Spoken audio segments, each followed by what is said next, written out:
On this episode, Lesson 0, Welcome to Classroom 2C. What's up, everybody? Welcome to Classroom 2C, a podcast where we help you work on everything from the pre-planning that's necessary before one single scholar steps foot in your classroom, lesson planning, grading practices, and everything in between. We will help you become the master teacher that you've always wanted to be and to help your classroom become the Classroom 2C. We are your guides on this journey. I'm Mr. Dan Covey, an almost 20-year public school educator and assistant principal. And I'm Mr. Tony Chancellor, also almost 20 years in education. I'm an instructional coach. I am excited and ready to take this journey with you. Let's get ready, because class is about to begin. What's up, Mr. C? How you doing today? I'm doing wonderful. How are you doing, Mr. C? I'm doing pretty good. What's the question for today? All right, question of the day is, what are you most looking forward to in this coming school year? What am I most looking forward to? For me, as a returning second year official AP, moving out of that intern phase, I am looking forward to second opportunities. There was a lot that I wish I could have done better. But it's all about taking what I made mistakes on last year and turning it around. And so getting into the classroom, I wish I could have helped my first year teachers, almost my first year scholars, my first year teachers do better. And struggle less. I feel like their toolbox was empty a lot, and so they went places they didn't always want to go. But getting in the classroom this year is going to be, making those instructional changes. So trying to read, get better faster, and get myself, ready to kind of start evaluating and taking it more like teaching scholars. What about you? Absolutely. What are you most looking forward to? I think we're on a very similar page going into my second full year as an instructional coach, looking at all the missed opportunities and just capitalizing on the relationships I've already built. And then really excited about the new teachers we have coming in. We can start from ground up and really help them begin to understand all the science and the art of teaching as we jump in and help them to be the best and master teachers that they can be. So excited to start this. That's so important. The master teacher thing is a huge focus. It makes a world of a difference. And stepping out of the classroom and into administrative roles made me realize that more than anything. Everything from behavior and everything is affected by the level of instruction that's happening. And level teacher makes a huge difference. So that's what we're going to be doing here, is trying to get those folks up to speed as master teachers in the classroom and to become the Classroom 2C. So we're going to begin with our objectives for the day, for the lesson. Our first objective is I can relax. You got to relax and enjoy getting to know the hosts of Classroom 2C. That's these guys, right? This guy and that guy. These guys right here. Yeah. That's right. Those folks. Absolutely. And even in the classroom, learning how to relax into your own personality and bringing that in front of the scholars, that is so important. So that part about just relaxing and enjoying what we do, a lot of teachers are missing out on that. The second one is going to know and clearly articulate your why. Why are we doing what we're doing? In the classroom, outside of the classroom, what's the purpose? So those are our we've objectives. Talked about this a fair amount. We start looking at the why for why we started Classroom 2C and why we're doing what we're doing. Yeah. And I mentioned this kind of in the beginning. One of the challenges was getting into the classroom and getting the amount of time that I felt I needed for my teachers to get them where they needed to be. And I felt like that made things struggle for everybody. And that's even with, we have 5 administrators in our building and 2 instructional coaches. So, and we just still it was just, we got caught in the survival mode and all of that. And so it was like, how do we get out of that hamster wheel and get the time we need with our teachers? And there's just not enough time in the day, right? We also have a growing number of like e-cert, emergency cert teachers, people who have a bachelor's degree and they're basically coming into the classroom for the first time with no teaching experience, no student teaching. They hadn't been in a classroom since they were in school. And that means you're coming in without any of the university training, that the classes on classroom management, best practices in your subject area, Yeah. all of that is not there. And so it creates this unique challenge where you have a short period of time to get your everyday person off the street up to speed with what teaching looks like, and their own experience is just the teachers they've seen in their past. Right. And a lot of those teachers, I mean, we look at what we call old school teaching, where a lot of it was just like the sit and get, and the teacher was, the master on the stage and giving out instruction, and students really weren't engaged. And so trying to help this new crop of teachers coming in learn how to completely engage their scholars at a whole new level, whole new way. So, and even the inexperienced teachers that we have coming in, it's a dwindling number, but we had a few come in and very little experience as far as they had the university training and all those things. But at the same time, they still don't know how to manage the classroom. They still don't know, because a lot of the universities, they're trying to train based off of 5-6 years ago, and things are changing in the classroom so often that we have to keep ahead of the curve.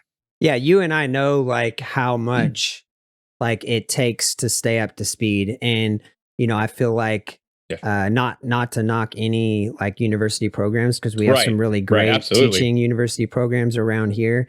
100%. But just there are things that you can't teach, and that it's not gonna come across the same in a textbook.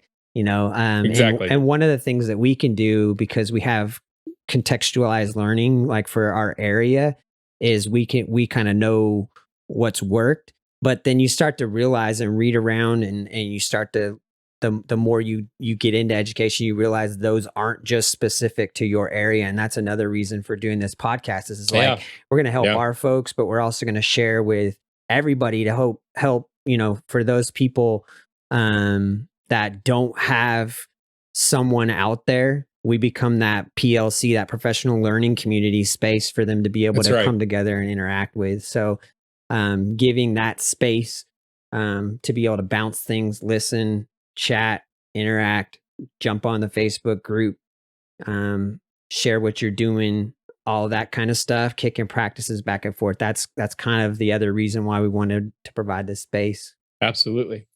Yeah, it's that that passion, that drive for students and teachers that we both share, that really got us out of the classroom in the first place. Like, we loved doing what we did. We love hanging out with our kids, shutting the door, making magic happen behind just within our own communities that we built. But then looking around and looking down the hall and looking across town even, and realizing, hey, we can have a bigger impact, and we can start really improving the lives of teachers and students across our district and even the city, and then hopefully even beyond that. Yeah, I think it's grown a ton too. As I moved into administration level and I got into so many classrooms in the last couple of years, I was like, oh my gosh, it's so important that teachers know what best practice is. Because if you are following the teachers you had even 10 years ago, 15 years ago, like it's like every other practice. Like, again, and we've talked about this before, but like if medical practitioners did things the way we oftentimes have done things in education, we'd still be bleeding people out. We're gonna get rid of the bad stuff in your blood. We're just gonna bleed you all over, and we'll do it right to the edge of death. Get rid of the good stuff too. Really, I mean, sometimes I feel like educational practice is not that far off from that. And we think we're doing good stuff. And then we're like, why aren't the students learning? Well, it must be because of environment. It must be because, not enough parent care or interaction, or the kids don't care. And it's like when you see a good teacher do their work in any classroom, it's a different experience. You have to I honestly believe that all students are going to make progress and learn and grow You just got to have the Yes. right educator with the right tools, and it's not a magical thing. Like, Right. good Right. Right. educators are not a unicorn. Like, Yeah. Yeah. Yeah. they can be built, they can be Yeah. trained. It's Yeah. and again, it comes back to the struggle is time. And so we were like, hey, Yeah. let's put this podcast together where we can have the kind of time to support both our folks and other folks across the world, Yeah. to be able to share some of the practices and all of that.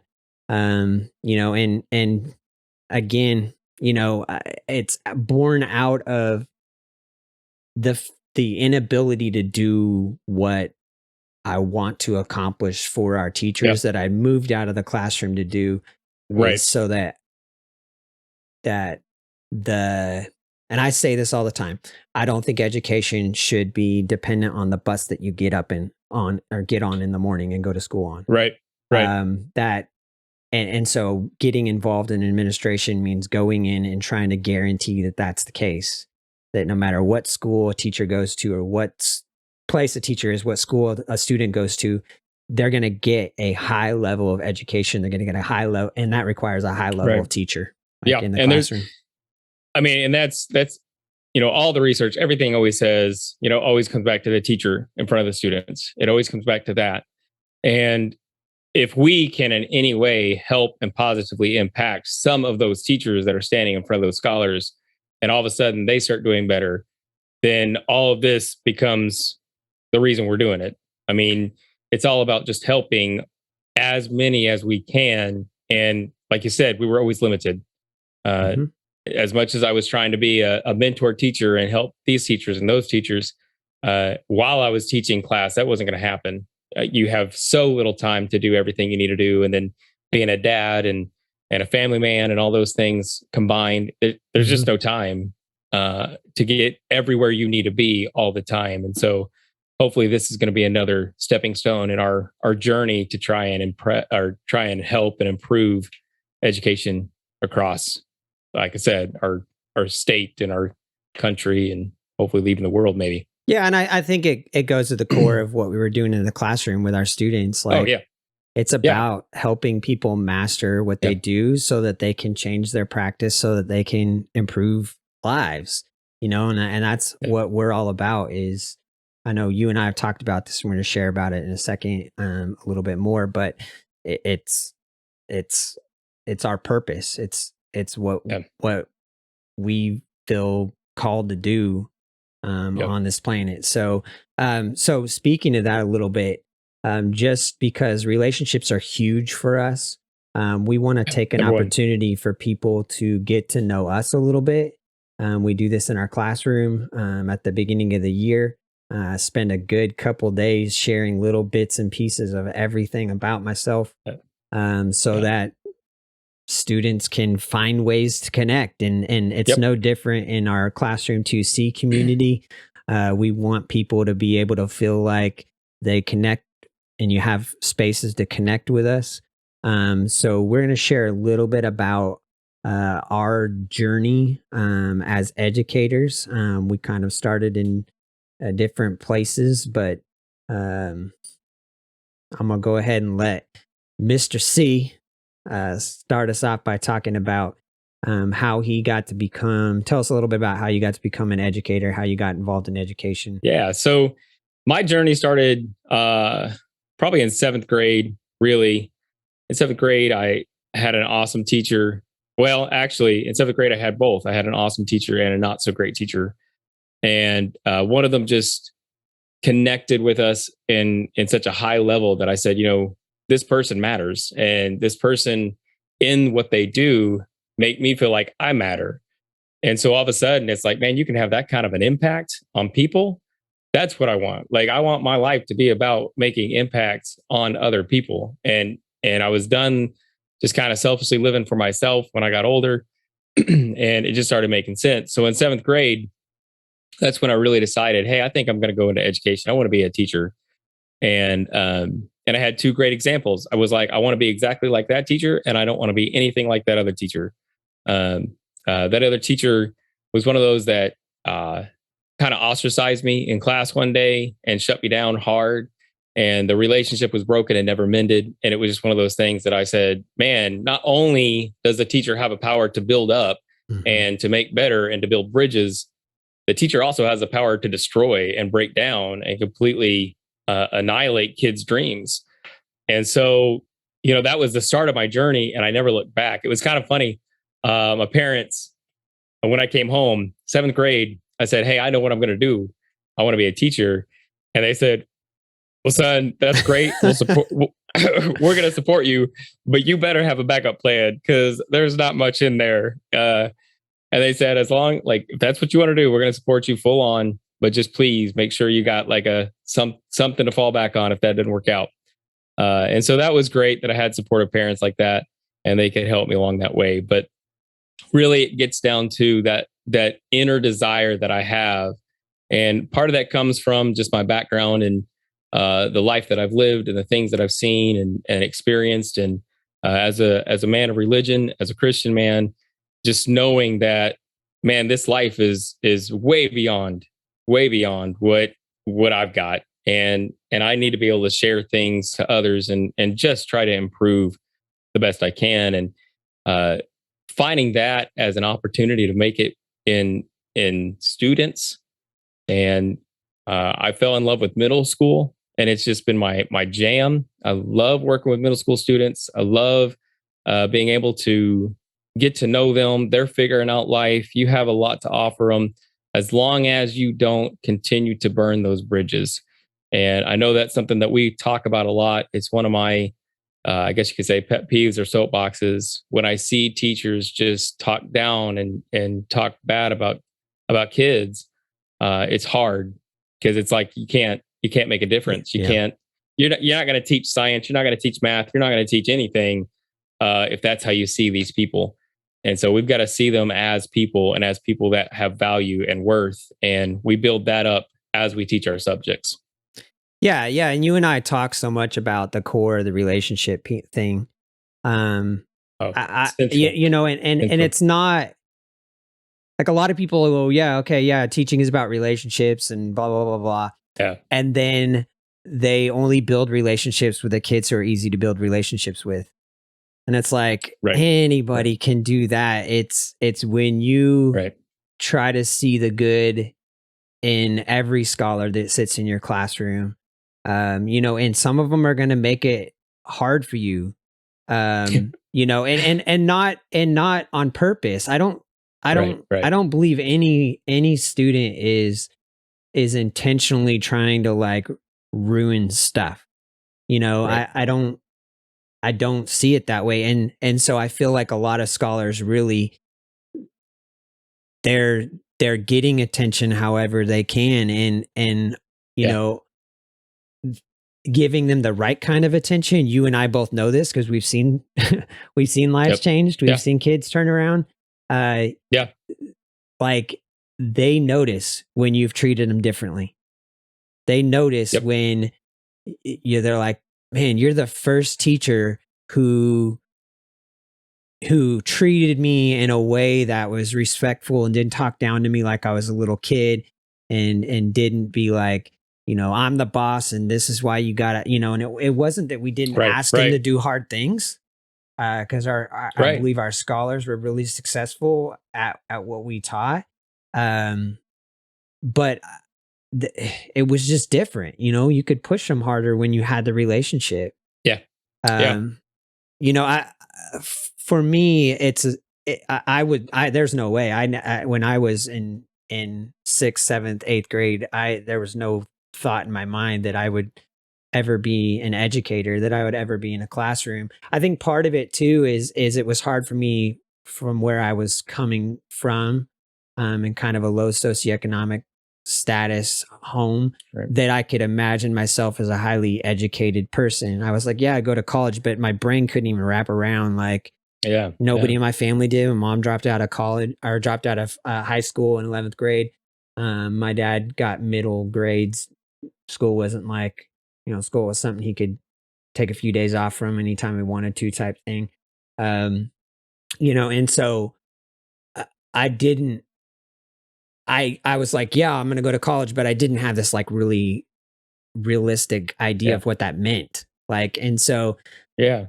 I thought, because I looked around at my grades and stuff, my plan was to be a veterinarian, like a lot of kids. And kind of my whole life was wrapped up in that ideal. And that's actually what pushed me towards college. In the first place, is like I got everybody wrapped up in the idea, like, hey, he's going to be a veterinarian. We're going to have somebody going to college. Oh my gosh, we're going to be so proud of him. And that kept me going even when things were tough. To finish it out. Yeah. I got really good grades in high school. And I thought, oh my gosh, I'm kicking butt on this thing. This college thing should be no problem. And then I got to college, and real quick, day one, taking the math placement test, realized I was not prepared in the way that the other scholars were at college. And I was like, I looked around and I was like, how do these kids know this stuff? Like, I went to a public Yeah. high school. Yeah. I got on the bus, the one that took me to school. And this is where I came up, where I come up with that phrase all the time, is the level of education you get should not be dependent on the bus you Yeah. get on in the morning. Because I feel like I got not a greatly subpar education, but a subpar education. Where and then I had to spend a bunch of time making it up, working hard Right. to Right. try to do it. And so came out of first semester of college with a really low GPA, like a 2.86, lower than I had ever had in my life. And I was like, oh my gosh, I got to learn to learn. I got to learn to do this. And I was a learner. To I'm learn. the same Yeah. person I am Yeah. now, but I just didn't know how. I didn't have the skill set for it. Yeah. And so all that moving forward, ended up getting involved in youth ministry, like trying to figure out my way, delivering flowers, doing whatever I could to pay the bills, and decided to go to seminary. That didn't work out. We ended up youth pastors at a church after I married my wife. And I was working at the church, and I was also working at the vet clinic as a veterinary technician. And someone was like, hey, with your science background and your passion for, changing lives of students, you could be a teacher full time, like instead of doing 2 full-time Yeah. jobs. Yeah. And I was like, what? How does this work? And they're like, yeah, it's alt, so I looked into the alt cert, Yeah. process, went through that, took the classes I needed to take, took adolescent psychology, which, oh my gosh, if I could recommend someone taking some course, if you're going to teach middle schoolers, make sure that you Yeah. have a good base in psychology and you understand them. So that's kind of how I ended up in education, working our way. And then you and I met up at Belle Isle eventually. But I think when I start looking at why I had that track in the first place and why I wanted to be a veterinarian and why I embraced that whole thing, Right. it came back to the same thing. I like and I believe my purpose on this planet is to leave it a better place than when I came in, and that I have it's not even just the purpose, it's what I am, it's what I do. Is I fix things. I Yeah. help repair things. That's a better Yeah. word to say. Is even Yeah. in my art, I love taking old things and making them into new, which, Yeah. biblically, I'm like, it's like what we're created for. Like, and whether that's your religious background or not, like that's what drives me. Yeah. That's my purpose. And so it's always about repairing and restoring and building up and giving love and hope and care to those that may not have experienced it before. And you encounter a huge amount of it as a public educator. Oh, So absolutely. you and I have talked about this a lot, where that means we're going to go in every single day and work hard to change lives. And that's part of, again, coming back to why we came up with the idea for the podcast. Yeah. It's like, man, we are not doing it at the level that we want to. We're not Yep. changing lives at the level we want to. And we're like for me, it was like I'm failing at what I'm trying to do just because of the lack of time. We got to be able to use the technology, springboard this into something where we can go, hey, go check this out. This will get us started. We can start having a conversation in it. We can start. And then we were like, why not share this with everybody else? Like, why not do what little we can to share what we've learned over the course of the years? And I didn't think it was that much coming out of the classroom. I was like, No. our principal would tell us like, oh no, you guys are amazing. Like you're doing a great job. And I'm like, I'm just doing my job. I'm just doing my job. When I started observing classrooms, I realized how underprepared the teachers were. So we talk about how I felt as a college student coming in and feeling like unprepared, and started looking around and going, oh my gosh, not ready for this. And so it all, I mean, again, for the students, it shouldn't be dependent on the bus you get on in the morning. And for the teachers, it shouldn't be dependent on the school you get hired by. I think we need to start looking at the fact that we are going to have to grow our own people, and we're going to have to grow them from the ground up. We're not going to get magical unicorns. And when we do, you bet we're hiring them. Hey, yeah, that's right. We will beg, borrow, and steal. Steal nicely, only if they're ready to leave.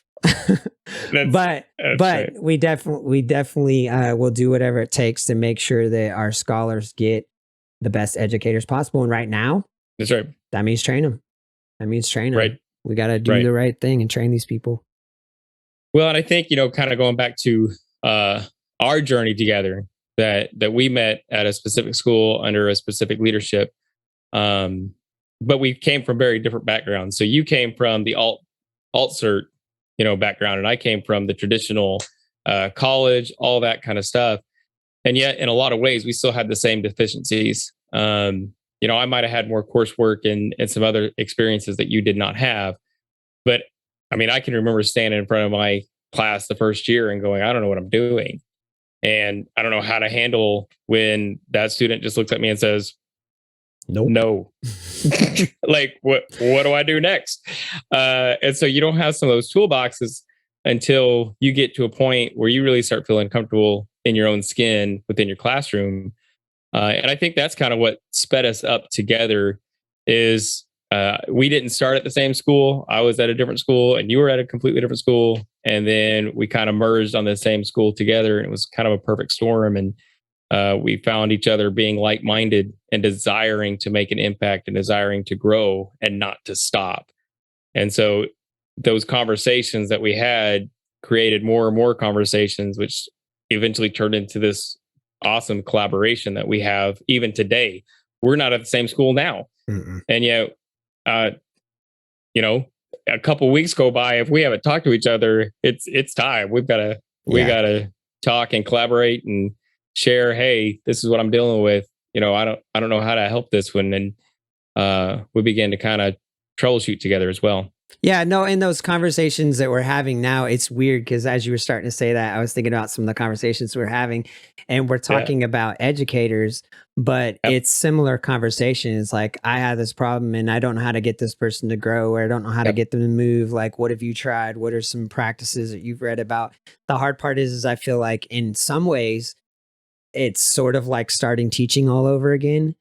Okay, I know how to teach, but I don't know how to get everybody else to move in that direction. Yeah. And right. And then over time, you start to realize, wait, I do. At the core of it, teaching is teaching, and good teaching is good teaching, and passion is passion. And like realizing, oh, I didn't realize, and oh my gosh, this is our phrase of the year. I didn't realize that I had to teach XYZ. Like, right. And thinking that people, and then remembering, oh, wait, I learned that. Yeah. Man, we've talked a little bit about it, how far I've come as an educator. I ran out of my toolbox real quick and 150 papers went in the air in a class, just because I lost it. Like, as those kind of things. And it's like understanding like educators are going to get to their edge real quick if the scholar says no, and you're like, You look down and your toolbox is empty. You're like, empty. Got nothing. Only thing I've seen from teachers is get out, go to the principal's office. And then the principal's like, did you call the parents? What other interventions did you try? What are steps? Yep. Yeah. What steps have you taken? And so you and I know that those steps have to be taught, and so you and I had this, I don't even remember how we first connected. Maybe you do. I don't know if it was in like leadership meetings or something like that. There was, maybe we probably got sat next to each other, and then it was like obnoxious and don't sit. And it was over. Don't sit the Mr. C's together because they're going to distract the class, clearly. But it was a lot of things for us. Like, but one of the things that we knew constantly would happen is if one of us had a good idea, it was like, hey, let's try it out. I'll come watch your class. You come watch my class. Let me know how, like, what's a, and then we'd go a lot of times constantly pushing, not just ourselves, but everybody else, through like going to our principal and saying, hey, look, we got this idea. Like, I remember when you went to her and said, let's throw out grades. And she's like, that didn't work. That was a little too far. We had to pull back. We had to pull back on that one. How about we dial it back? That one back. Let's get standard-based grading down really solid, 1 through 4. Find out how to get that into the grading book. Do all that kind of stuff, which we're going to be talking about as we go along.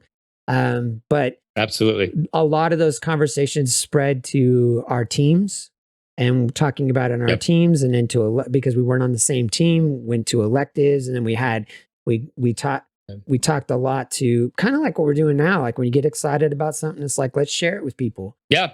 Just comes out. And so other people, like we had a whole team that jumped in on standards-based grading, and I don't even want to go there yet, because that's our big soapbox to get on, and we get a whole other thing. Super pumped about it. But there's a lot of things we get pumped about. Yeah. A little too excited about all of our educational practices. Go ahead and take us into our exit ticket for this week, Mr. C. All right. So if you guys have not noticed, one of the things we're trying to do is help you guys understand kind of just the flow of how we taught class, and like from bell to bell, beginning to end. And it's always great to end with some kind of an exit ticket to get the people thinking, to get your scholars to reflect back on some of the things that went on in the class that day. And so today, for all of our wonderful listeners out there, we want you to take some time and think about your why. But that's not the only part, because if you keep your why inside, it doesn't do much good. Mm-hmm. And so part of it is you've got to put yourself out there, because once you start telling people your why, you're challenging yourself to go make something happen. And so take the time, think about your why, and then find somebody that will listen. Tell them about it. You could post it or tag us. We're going to give you some tagging information here in a minute. But we want you to have a space to be able to talk about your purpose, your why. What is this education thing all about for you? And why is it important to you? So if you want to find us, and we'll put this in the show notes, you can find us on Twitter at Classroom2CED. You can find me, Mr. Dan Covey, on Twitter at Mr. Dan Covey. You can find me, Mr. Tony Chancellor, on Twitter at TC the IC. Or you can jump on our Facebook group and join us for Classroom 2C. Find that group on there and jump in, join us. You'll have to go through a little membership process, because we want to make sure that you're ready to be passionate about this kind of work and this kind of change. Be looking forward to coming up. We're going to be talking about the mindset that you need as a teacher. And then following that, we're going to start talking about routines and procedures, which you've already seen us kind of setting some of those in place without being explicit about it. And that's a lot of what we're going to be talking about.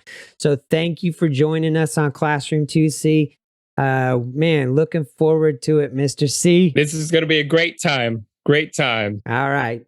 We will see you guys all later. Catch you on the flip-flop.